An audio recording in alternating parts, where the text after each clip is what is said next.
คอยพี่แต่ปลาดุกเลยทอดบัวปลาเต็มกระทะเลยนะปลาทุกคนเลยมีแต่ปลาดุกไปก่อยเลยทอดอีกคนไปตอนอีกรอบนึงเนาะพยายามเอาอีกเนาะ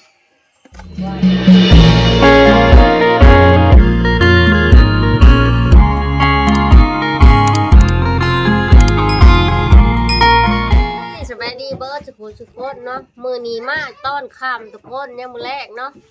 ผูกแขนลูกแล้ววันเกิดลูกเนาะสดากับสิลงไปยามลีเนาะยามโตงเพราะว่าพ่อเป็นหนามทุกคนสิเดินไปยามเอาปลามันสิได้ลายไปได้เนาะทุกคนปลาดุกปลาคอมันก็คือสิลงเนาะเพราะว่าฝนกระตกช่องซ้ำมือเลยทุกคนสดากับสิลงไปยามลีก่อนทุกคนไปหลุดน้ำกันเล่าแหละสดาสิลงยามลีก่อนแบบนี้เนาะไปตาไปเลยทุกคนเนาะไปทุกคนลงต่อไปกับเบาอุเลียกดิเนาะไปกับเบาอุเลียกกับไปคำหลาทุกคนไปยามลีมื้อนี้ขันสิไปผู้เดียวกับบ่ฮานไปมันไก่พี่ประสายันพี่หลอกเนาะทุกคนไต่ตาไป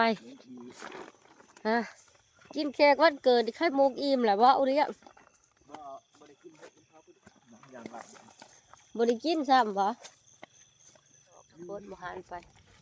อย่าไต่ตาลุกไปเอาปะ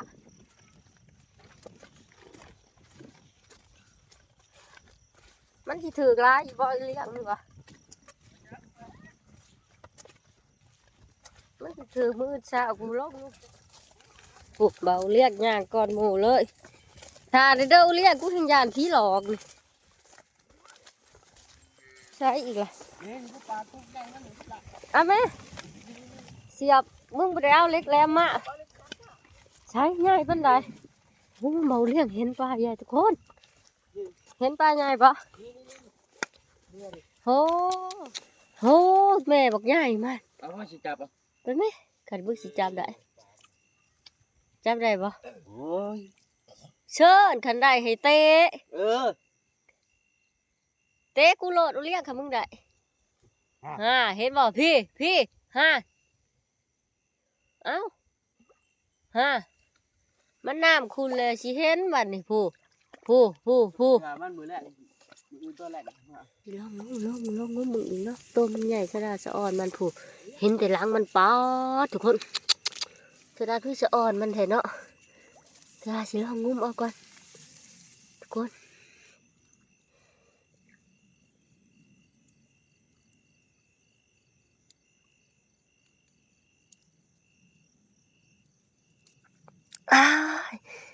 นี่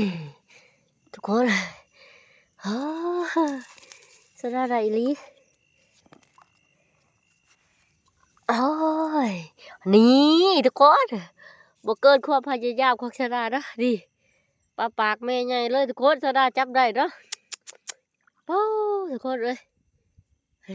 น้ำกันร้ายเลยทุกคนเดี๋ยวว่าสะดาจับมันได้เนาะบ่เกินความพยายามอลีว้าวคักละว้าวทุกคน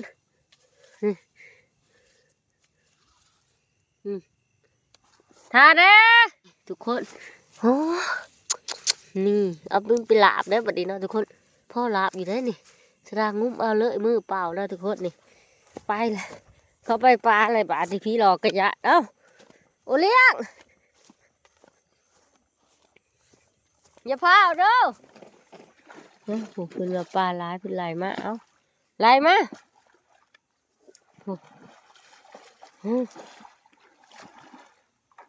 นี่เด้สปาอีหยังนี่มันตายบ่ปลาดุกบ่นี่นี่มันคือเป็นแนวนี่มันบ่ลงบ่ก็เหยียบมันปลาดุกทุกคนมึงเหยียบมันเถิงบ่ได้เหยียบมันวางลงเอาเบิ่งย่อเบิ่งป้ายังมาเบิ่งข่อยสิย่อเบิ่งบ่จะบ่ต้องย่อข่อยสิย่อเบิ่งมันลงไปลุ่มพุ่นบ่ใส่น้ำข่อยนี่บ่ สิได้ปากมันแตกปลาซิวกันหลายรอบดีทุกคนโผเต้นโดดเดนโดดเดนเลย นี่ค่ะ ไป เบิ่ง ไปเลยชันไปเลย ออกกัน บ่มีปิ้งบ่ นี่ ใช่ ได้ปิ้ง มันคือมาจับข่อยจ้ะ ปิ้งข้าวปิ้งข้าวก็มีเอาชันปลาซิวหามักลายมันคือบ่ปลาซิวอ๋อพี่โทลายขนาดปลาซิวรอบนี่อีกลายขนาดเนาะโอ้ปลาคือมีแต่ปลาดุกทุกคน คือต้องเอามัดเอา เก็บปลาดุก ถูกอยู่ประมาณตัว4-5ตัวเป็น10ปลาโต ปลาดุกลายแท้ลายว่ะว้าอยู่น้องนี่ก็เต็มเฮ้ยปลาซิวแนบเลยเฮ้ยผู้เก็บไปหัวอยู่บือตอนเลยนี่ ปลา นี่ ที่เขาใช้ เอ้ยมันสิปากบ่จักแน่โอ้บ่หานจับเอาแม่จับแม่บ่กุหลาทุกคนป้าบ่ได้มีน้ำนะแต่ว่ามันบืนลงเนาะทุกคนนี่ อ๋อนี่จับนี่ไว้ก่อน โหพี่ปลาดุกพี่มันเข้าไปจังไดล่ะนี่ จับก้นนี่ ป้า จับก้นนี่ พี่มันเข้าแนวได้แล้วเลี้ย โอ้ ลายบ่ในหันค่ะ นี่คือกินประมาณ10นี่ ป้ามันบืนทุกคนบ่มีน้ำได้แต่ว่ามันบืนตอนลงเนาะ มันก่อนมัน มีแต่ปลาดุก นี่ปลา เออ มันขาดนี่ เนาะ อู้นี่มันออกมาตัวนี้ มีแต่ปลาดุกเนาะในลายลีเหมือนี่ทุกคนมีแล้ว ปักนะแพงเนาะ ปลาลายทุกคนมีแต่ปลาดุกเนาะ มันอยู่ไปกับละ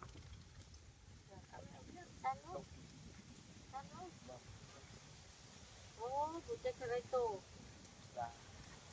มุนมดนี่ทอทุกคนเราเสียดายที่มาถอกกระปาด้วยมันถึงลายเจอเนาะมันมีน้ำแต่ว่ามันบืน แกะ จับ แกะ เกะกันเนี่ย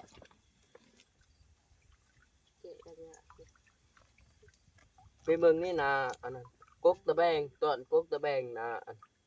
กกกุ้ง เราเก่งบ่หนาเต็มสอบเลยเนาะไปขึ้นมาดิโอ้ยยามรีแล้วเรียบร้อยเลยทุกคนเลยสิคืนเมื่อเลือกป้าอยู่เทิงแล้วมันนี่ถือแต่ป้าดุกทุกคนร้ายอะไรเนาะโอ้จะเป็นป้าดุกเนาะป้าลงรีย่ามเดือน12แต่วันป้ามันขาดหน้าลายนี่ก็ยังลายเลยแถวหนามคอนยังนี่เนาะ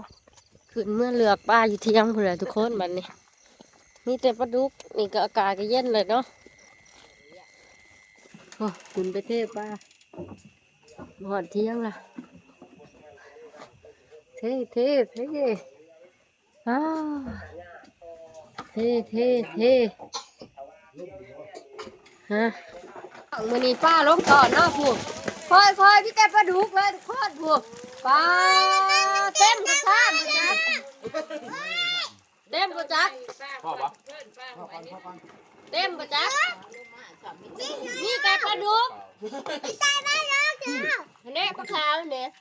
เย็ดแม่มึง วู้ทุกคนปลาดุกเนาะปลาขาวนี่เอาถ้วยมาตักจังเลยมันปักมือจะได้สิมันเลือกคัดแยกออกปลาคอปลาดุกเนาะแต่ว่าปลาดุกส่วนลายปลาดุกลายกว่าเนาะปลาดุกลายแห้งทุกคนเลย เอาทางหน่อย โอ้ ตัวมาใส่ ลายเลยจนเอากระพุ้ยมาใส่พี่ทุกคน พันโต โอ้ในพุ้ยเนาะเอามาอีกครั้งหน่อยฮะเอามาครั้งหน่อยฮะคือเอาปลาดุกใส่เอามาครั้งหน่อยเอาออกนี่อันนี้ก็ทิ้งป้าทุกคนปลาพวกมันหลายเนาะหลายลิตรป้าทุกคนเลย ตัวเขาหลบได้ไม่หนาว มีแต่ปลาดุกอ่อยๆเลยทุกคนเลือกออกนี่ ไม่ใช่ยิ่งหนาวบ่ แยกคัดเลือกป้าอีพ่ออีแม่ปลาดุกมาร่วมกันทุกคนจะมาลายกระดาษกระโดด คือว่าเย็ดแม่มึงยังวะ มือนี่ก็ได้ กินข้าววันเกิดลูกแล้วผูกแขนลูกแล้วกะป้าลงตอนทุกคนป้าลง ไล่ ตอน กูบ่ เดือน ถวยใหญ่ 12 อิ่มกูบ่ถวยหน่อย เพราะว่าเดือน12เลยป้ามันบ่ได้ลงเบิดว่ามันแค่หัวมันบ่ได้ไปเด้อทุกคนป้ามันยังทางลายเนาะพอเราไปเป่งน้ำพายทุกคนนี่มันเลยบื้นลงเนาะลายอันนี้นี่ปลาขาวเลือกออกเส้นนี้เขาเลยอ่ะนี่ อืม กินที่มันนั่งขอจะเม็ดหมดแล้ว โอ้ปลาคอจนบ่ลายทุกคนมีแต่ปลาดุก บ่มีบ่มี ปลาดุกลายเถอะปลาขาวกับบ่ลายบ่ได้ดีๆได้อยู่แม่ขอสิเฮ็ดสมเด้อปลาขาวนี่นี่สิเฮ็ดสมปลาฮะ เฮ็ดรถน้ำมันดูแต่ตก นี่ เฮ็ดรถ นี่ปลาปลาทูคั่วมันเหลืองทุกคนตัวนี้เหลืองเหลืองเนาะลูกใหญ่ นี่ยังเลือด เลือกนี่ เพราะว่าไม่บอกกับบ้าน อีหยังเยอะอยู่แล้ว ไอ้เอ้ยทงตุ้มขบุญบักเนา ไปตอดอีกแล้วไปตอดอีกรอบหนึงเนาะพยายามเอาอีกเนาะว่าปลามันยังสิลงอีกเนาะหลายนี่แต่ปลาดุกปลาคอบ่มีพอดีนี่น้อยเดียวปลาคอเนาะตะหน่อยลงพยายามเอาอีก กินพันเนาะ นี่ว่าน้ำก็สิมันหวานเล่นบ่ บ่มี บ่ พอ มี โต แต่ปลาขาว มีแต่ปลาขาว เอาไว้ เลือกปลาก็มี เราจะตั้งเขาในบักลายเด้อ